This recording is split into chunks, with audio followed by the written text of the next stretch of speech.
Master Graham Foster. Yes, Graham. Could you patch me into the PA, please? Certainly. Ladies and gentlemen, it's been brought to my attention that this year's Christmas tape is somewhat shorter than usual. The view of management on this situation is that we expect that it's due to a lack of local production.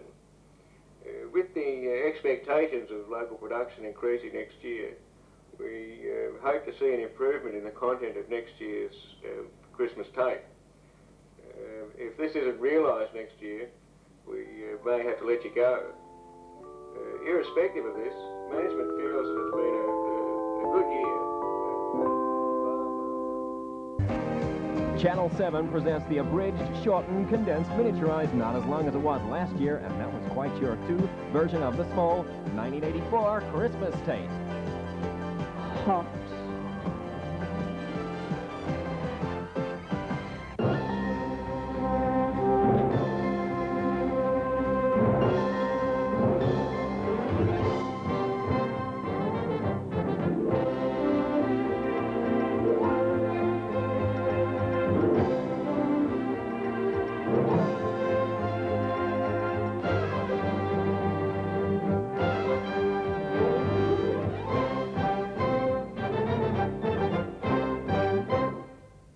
Good evening and welcome to Tats World.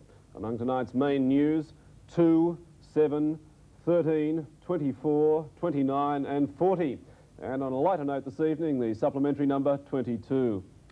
In sport, 12 people picked the correct numbers 33 and 69 for a dividend of $6,423, and we'll bring you full highlights of all the action a little later in the bulletin. But first, tonight's top story, midweek Tats Lotto. And in a sensational development, it's been revealed that there was just one First Division winner who'll receive $2.5 million. The lucky winner, who preferred to remain anonymous, said he had no plans to retire and would in fact stay on in his current position as the Chief Executive of Tattersalls. Now, just running through tonight's other dividends, Division 2 paid $850, Division 3 $21.40, Division 4 $6.20, and if you won Division 5, you owe Tats $1.72. Meanwhile, a late sports story just to hand, and a white ball fell tonight in Tats' weekly sweep, which means there'll be no doubles. However, a Tattersall spokesman said this evening he hadn't entirely ruled out the possibility of a triple.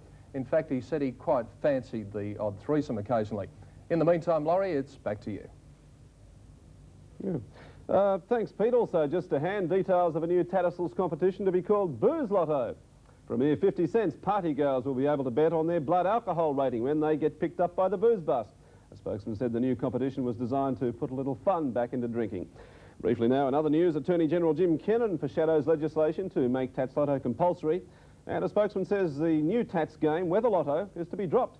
He says most people apparently think they've got more chance picking the numbers.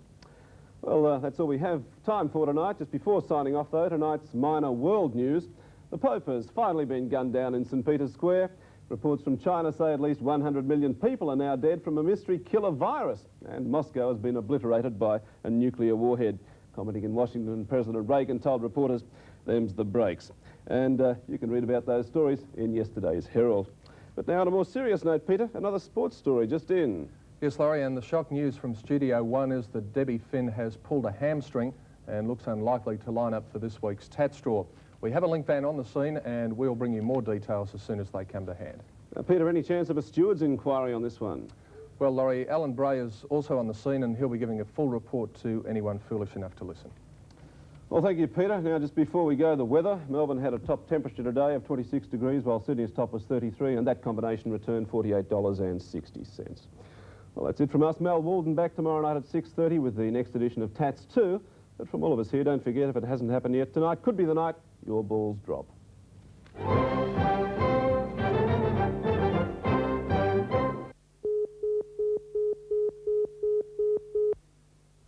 Hello to videotape at HSV7 in Melbourne. Well, you can't talk to them. They're the opposition. Well, they are talking well, to us. Used to be. They've sent us a letter on official letterhead. Look, official letterhead there.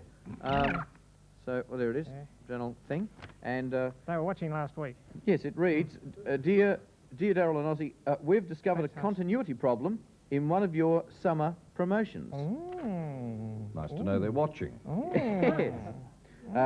GS/474 for our videotape, who I just heard our videotape fellas talk to Channel 7's videotape in videotape language, which right? sounds like this. Yeah, they're a quiet lot. Faster than a speeding bullet. I don't know what they said, but they meant it. In said promo, Bert Newton, who premieres Monday night, 10 o'clock, is putting a golf ball whilst... is Putting putting, a sorry, golf ball. Putting a golf ball.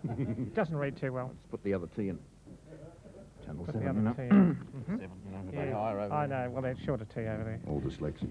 Bert Newton is putting a golf ball whilst a young lady is in the background. Waves her two pom-poms around. Oh, this is a bit nasty. No, I was away when they put these to air, so I've Yes. got to figure out whether I can read Right. this or not. No. However, in the other shot, she has only one pom-pom. Oh, In brackets, poor girl. poor girl. Yours watchfully, HSV7 videotape. P.S. You are being recorded at this moment for our Christmas tape. How's about a cheerio? Merry Christmas. Merry Christmas, Channel Yes. 7. And you're all under arrest. Yeah. Yes. Yes. So let's run it, shall we, and find out where we went wrong. This is the promo. That's a lovely Oh, girl. Bert's by the name looking of- well. Oh. That's not Bert. No, that's not Bert. Well, he's lost weight. He's It's a lost lovely girl by lot the of name of Alita Northey, Oh, and Alita, eh? she was featured in a lot of the promos with Humphrey. I want to see her pom-poms. So they're all the Silent Century mob, and Bert's coming up any moment. Bert, eventually Bert comes up. He's about to... Forget Bert. He's... yeah, Alita looking very, very nice there, of course, Oh. yes. Any moment, Mike? Bert is The Mike? Mike Walsh team. Got a lot of mics, haven't we? Yes, we do. And there's Bert. Oh. And, right, thanks, Channel 7. That was the quickest... Oh, Gee, you got to be quick, haven't you, to catch her pom-poms? super quick. Can we have to that catch slowed her down, pom-poms. Mr. Punger? Can we have that slowed down? We so- might have to slow that down. Now, there she is with two pom-poms. There's Rod McClellan playing in a dress. Two pom-poms. Where?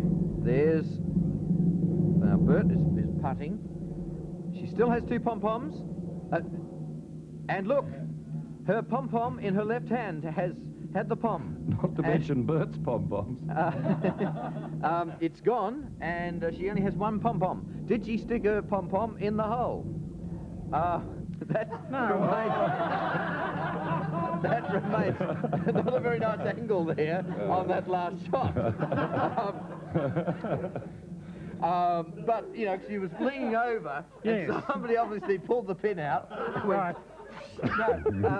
Pulled the pin out, and I thought maybe her pom-pom may have got stuck in the hole on Yes, on the well, green. it could have, yes. But maybe I'm wrong. Maybe Channel 7 are right. Yeah. Love you. You're right, Channel 7.